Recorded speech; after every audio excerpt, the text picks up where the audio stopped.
Hello people of the internet, welcome back to my channel, and today I've got a new backdrop, which is clearly why you've all tuned in today. No, it's not. It's for the review of a brand new game, which I'm very excited to be talking to you about today. We're dealing with Grid 2019 edition. I have been playing it pretty solidly for the past 3 days or so before recording, which is the day before when this will be uploaded and you people will be watching it right now. So, over to me for the Grid 2019 review. We should really know better in this current timeline not to assume any IP is ever truly dead and buried, but it was starting to feel like the long-running Grid canon might finally have come to an end. With developers Codemasters pushing on with the Dirt series, as well as producing yearly installments of the F1 franchise, it seemed as though Grid's time had come and gone. 2014's Grid Autosport was the right game at precisely the wrong time. And like the driver games, maybe Grid was just not enough of a units mover anymore in the ever-changing gaming landscape. Fortunately, this is one IP that I'm very glad decided to not stay dead. 5 years after Grid Autosport, we have a new Grid game on deck. The last time we had a 5-year wait between installments, the result was 2013's Grid 2, a drastic change in direction for the franchise which left a bad taste in the fanbase's collective mouths. This time around, Cody's have gone firmly in the opposite direction. Right from the first announcement trailer, it was clear that this reboot title would revive the formula that made the series so beloved in the first place. A sprawling, non-linear career mode, a huge variety of cars and racing series, car handling that straddles the line between simulation weight and arcade zippiness, and most importantly, touring cars. You see, that's the rule. If a Grid game has touring car racing in it, we're most likely in for a good time. And having pumped several days solid of playtime into the Grid of 2019, let's cut straight to the finish line. Yes, this game is a good time. In many ways, this game feels like the game Grid Autosport desperately wanted to be, and the vision Cody's always wanted to realise. Many classic features return, aside from the ones already mentioned. Team management elements from Grid 1, they're back. The World Series of Racing concept from Grid 2, that's back. Team orders and the focus on different disciplines of racing from Grid Autosport, guess what? That's back too. Even Raven West, the final boss team of previous Grid games, are back with a vengeance. Nice. But more impressively is how Grid 2K19 amalgamates these elements, along with some new to the franchise, into a recipe that feels so fresh and vibrant in 2019. This is a reboot that doesn't want to just ride on nostalgia value alone.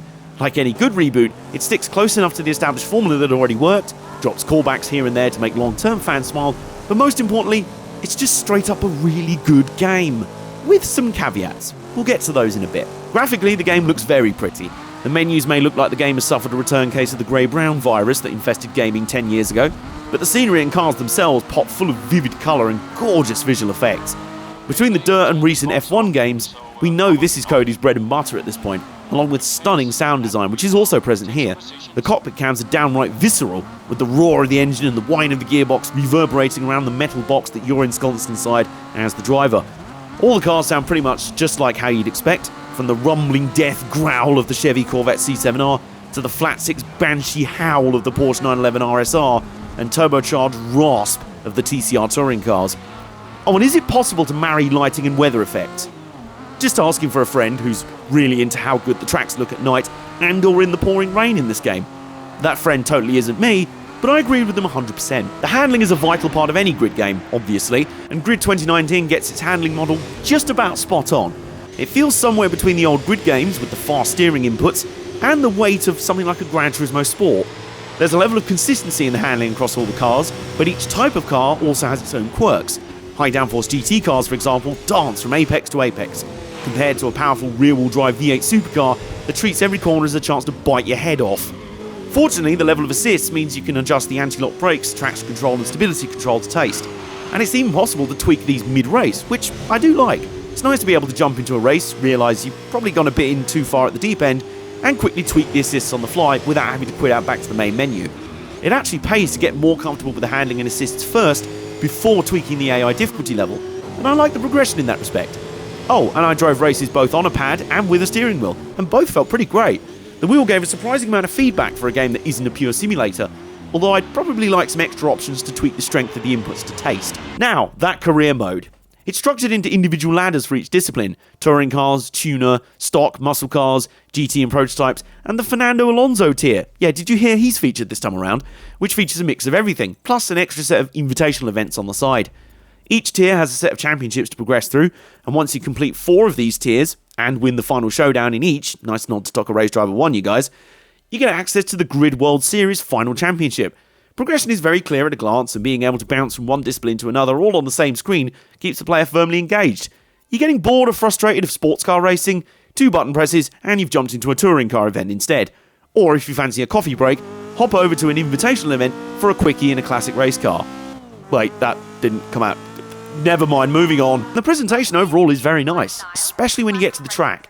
Waves crashing against the shoreline on the Havana street circuit, fans holding umbrellas in rainy conditions, and the commentators that can be heard before and during a race in the background reacting to what you and the rest of the field are doing in real time. I adore the little detail where if you skip through the pre-race cutscenes where they're giving their analysis on the race ahead, the commentators audibly cut themselves off mid-sentence to catch the start of the race. I'm a sucker for fastidious little details like that, and Grid is packed full of them. Elsewhere, team management returns. Not only can you hire and fire your teammate, but close attention must be paid to their skill set. Do you want a loyal and passive driver who will listen to your commands to defend in position mid-race? Or do you want to risk a more aggressive and skilled driver who's likely to completely ignore those instructions? This ties into the AI system in which the personalities of AI drivers stay consistent race by race, and a nemesis function where AI drivers understandably get a bit miffed if you nerf them into turn 1 and become your rival. This is particularly amusing if your nemesis happens to be your own teammate that you get into beef with, where any radio commands is met with a sassy response from your race engineer along the lines of, "Yeah, that's a solid no on that one, Chief." Again, these are tiny details, but they add up to a tremendously engaging gameplay experience and fabulous levels of immersion. Speaking of the AI though, this is where a big issue I have with this game arises. So obviously being a grid game, the AI aren't exactly Christian motorists, and for the most part the way the AI behaves is fantastic. They'll dive bomb you, block and change lines to defend position, and even chop your nose clean off if you go for too audacious a send. And they don't discriminate, so they'll do all of the above to each other as well as you, which is nice. Except for one thing though, they also happen to have infinite mass. Now I understand the logic of not just being able to yeet AI opponents off every turn like Jason Plato on steroids, but given the AI already behave like Max Verstappen on steroids, it gets very annoying very quickly when any contact with an AI car will likely knock your car completely off balance and into a spin. This is particularly annoying when an AI car just veers across your bows like you don't exist, and your car immediately gets smashed clean off the circuit and into a wall like you're a civilian car in a burnout game. There's also a very frustrating trait where even slight contact bumper to bumper with the car in front will lead to your car sticking together briefly and your car once again being knocked off balance. Combine that with the first lap of many races, particularly on street circuits, becoming quite literal traffic jams, and how the AI will dive bomb at even the slightest glance of a gap, like they took that famous Ayrton Senna quote a bit too literally, and it's very easy for racers to descend into car pinball with you as the ball. Luckily, the damage model is very forgiving. It literally took me driving head-on at 150 mph into an Armco barrier to get any mechanical damage on my car, and the ubiquitous flashback feature helps alleviate the rage somewhat. But it does still ruin the flow of races on certain tracks, particularly the fast and flowing ones, and it does mean the AI cars can manipulate the player far too much. Then again, on the flip side, I will say that this does mean that any successful overtakes that you do pull off are hugely satisfying, and it actually pays to be quite patient when working your way through the pack, especially in the early laps.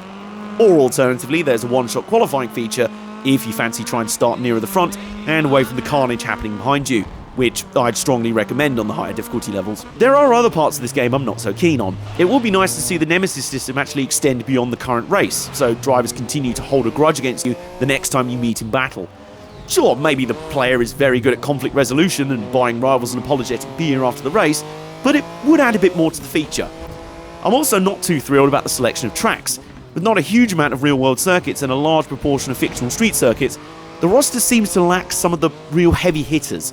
I'm not saying you need the Nordschleife in your game or just GTFO, but having had Bathurst in Grid Autosport, some other top-tier iconic circuits would be great to return to. Overall though, I come back to my earlier statement. This really feels like the most complete vision of a grid game Codemasters has ever been able to successfully realise. Combining the greatest hits of previous titles and lessons learned from more recent Cody's games like the Dirt Rally series, the New Age Grid really is an immersive, endlessly engaging experience that challenges, satisfies, and gets the adrenaline pumping. My rating is a solid lick the stamp and send it out of 10.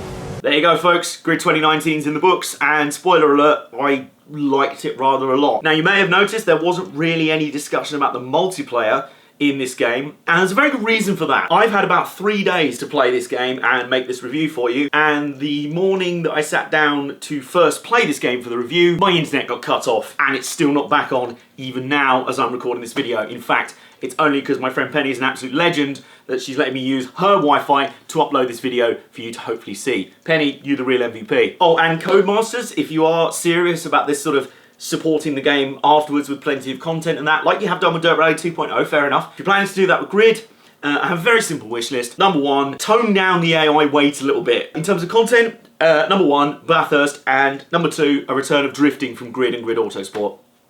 That's about all I have to say for now. Very simple wish list. Get on that right now. Thank you. Seriously though, thank you guys so much for watching this video today. I hope you have enjoyed it. I hope you found it constructive. Give this video a thumbs up if you have enjoyed it. Subscribe if you are new on my channel. Comment down below your thoughts on the Grid game. If you've played it yet, let me know what you think.